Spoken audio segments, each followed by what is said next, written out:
Les murs sont d'abord pensés pour la guerre.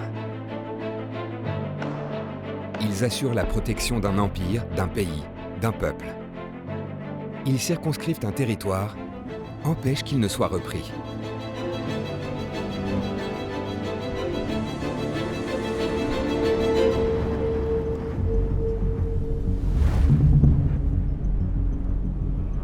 Les murs de défense militaire servent un projet national. Les fortifications de Vauban ont dessiné les contours de la France. Le plus long mur du monde, la Grande Muraille de Chine, devait la protéger des invasions extérieures.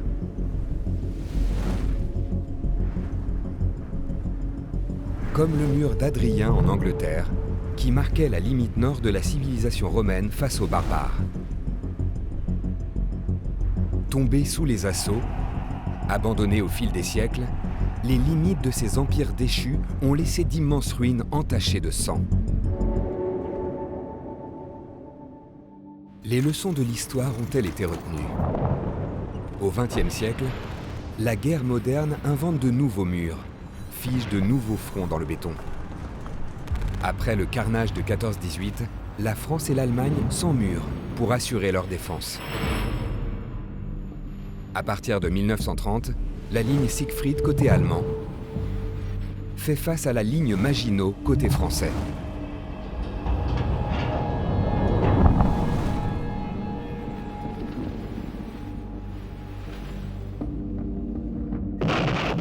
Ce qui n'empêche pas les nazis d'envahir la France sans difficulté en 1940.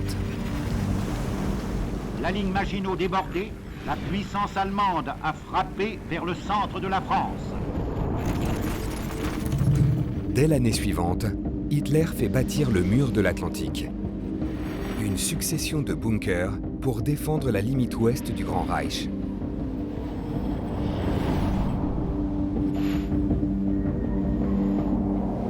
Un véritable mur de barbelés de béton et d'acier s'est ainsi élevé du cercle polaire à Hendaye.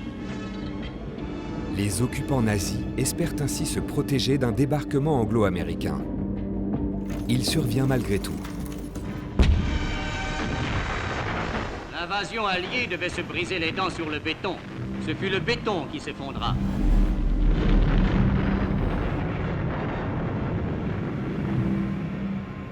Le mur de l'Atlantique n'empêche pas les Alliés de libérer la France et toute l'Europe.